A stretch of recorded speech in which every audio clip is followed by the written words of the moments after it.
All right, so ready to dive into the world of digital nomads? No plane ticket required, by the way. Yeah, we're basically tuning in to all the hopes and dreams and, let's face it, the occasional dilemmas of this whole global community. Right.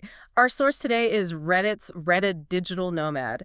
And scrolling through those hot posts, their monthly mega thread, it's like stepping into a really lively virtual cafe, I guess you could say. You get those newbie questions, seasoned pros sharing their tips, enough location envy to fill like a whole travel magazine. It's pretty wild to see what's on everyone's minds, right? Like we saw one user, they're turning a 14-bedroom guest house in Cape Town into a digital nomad haven. Okay, wow. And they want advice on like the absolute must-have features to include. Okay, so we're talking like co-working spaces with amazing views, high-speed Wi-Fi, enough to handle like a million Zoom calls at once. Oh, for sure. And maybe even like an infinity pool, for those working from paradise Instagram shots. A must-have, obviously. But then right next to those posts, you'll find like the questions that reveal the other side of things, like the more practical realities of this whole lifestyle. Yeah. Like one user who was worried about healthcare access, when you're constantly moving around. That's the thing with this digital nomad life. It's so easy to get caught up in those Instagram perfect moments, right? But there are those real logistical things everyone has to figure out. Totally. Speaking of which, there was this one user found an Airbnb listing. It looked like a total digital nomad dream, Yeah. but they wanted to know if you could, recreate that vibe, but like way cheaper somewhere in the US. It's that classic Instagram versus reality dilemma. And it highlights, how important it is to have those realistic expectations. Definitely. You can't always have your avocado toast and eat it too, right? Especially on a budget. Right. Which naturally brings us to like the next big thing. Location, location, location. It's huge, yeah. Huge in the digital nomad world. Absolutely. Yeah. And it's not just about finding somewhere that looks good on a postcard either. We saw one user who was looking for their perfect Spanish coastal town. Okay, sounds nice. Yeah, but they had a whole list. Walkable, affordable, peaceful, close to nature. Oh, so they're picky. I like it. Right? Talk about being picky. But hey, when you're working remotely, you have that freedom, right? You get to be choosy about where you live. Yeah. But then again, it's not always about like personal preference either, is it? No, not always. We also found someone deciding between Central America, North Africa, and the Middle East for their next adventure. Those are diverse. Talk about diverse. And they each have their pros and cons, right? When you think about cost of living, internet, even political stability. Which, honestly, traditional travel blogs don't always mention, do they? No, they don't. You can't just, like, show up anywhere and assume you're going to be able to work without a hitch. Exactly. Speaking of which, that reminds me, there was a user who was struggling to keep up with those East Coast U.S. working hours while they were living in Asia. Oof, yeah. That's going to be rough. I mean, just the time difference alone is brutal. Never mind any of the cultural differences and stuff. It's a good reminder that, yeah, the digital nomad life gives you that amazing flexibility, but you really need to plan it out. Yeah. Yeah. Adapt if you want to make it actually work. Find that balance between going with the flow and being, like, organized. 100%. And speaking of being organized, we have to talk about visas, finances, all those fun logistical things. That's where things get interesting, right? Absolutely. Because the rules are constantly changing, especially with visas. Take that user who was asking about the new digital nomad visa for Albania, for example. Oh, yeah, I saw that one. It wasn't even really about the visa itself, though, was it? It was more like, how do you prove you're going to return home when your whole life is about not having a permanent address? It's a good point. Yeah. It's like those old visa systems are finally realizing, wait, things are changing. This whole global workforce thing is a big deal. And it's not just Albania either. We saw another user, they were trying to work out if they could work for a UK company legally while they're living in Spain on a digital nomad visa. Oh, wow, that's tricky. It's like international hopscotch or something, trying to figure out whose rules apply when. Exactly.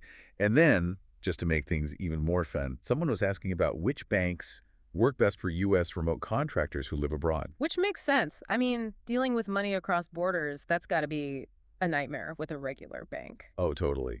Like trying to fit a square peg in a round hole, Totally. But hey, it's not all visa applications and spreadsheets, right? There's the adventurous part of this life, too. Right.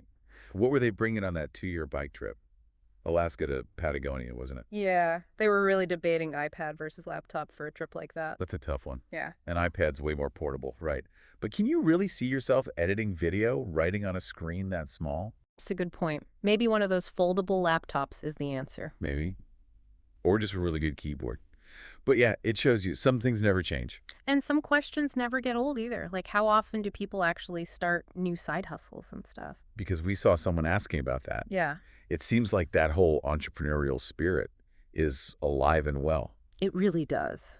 But it's not all about the grind either, is it? Yeah. We also saw posts about the social side of this lifestyle, Mm. like that person who wanted a roommate to explore like rural Bosnia and Herzegovina with. I love that. People always focus on the solo travel aspect, but having that sense of community, connection wherever you are, it's huge. It is, yeah. Because you're always meeting new people, but you're saying goodbye a lot too. Finding your people, even just a travel buddy for a while, makes a huge difference. And sometimes your people end up being, back home. We found this Ask Me Anything. It was from a self-proclaimed recovering digital nomad. Someone who, tried it out, but ended up going back to a more, I don't know, traditional life, I guess. That's not something you see every day. Shows you.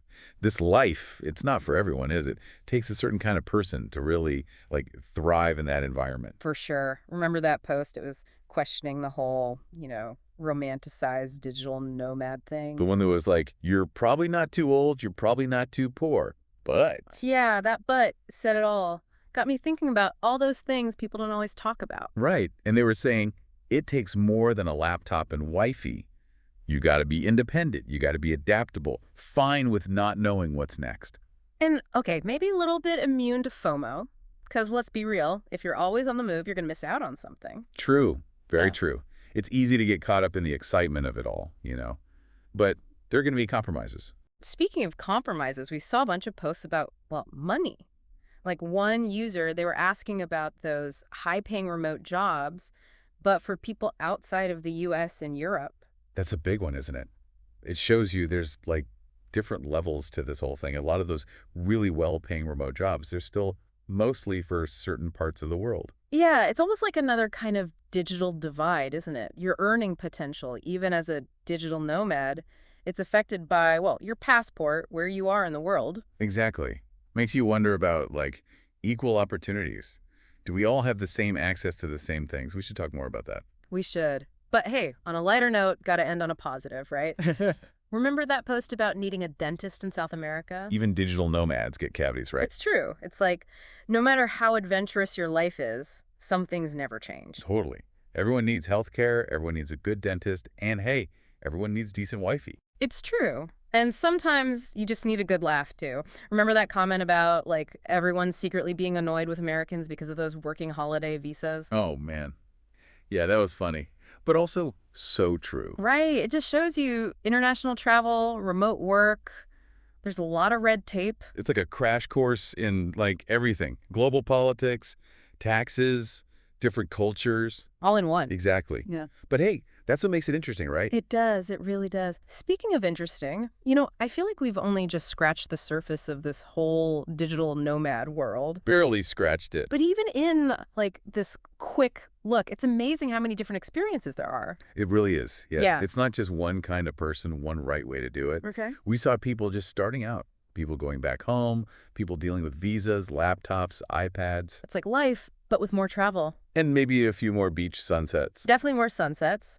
But you're right. It shows that this digital nomad thing, it's really what you make it. 100%.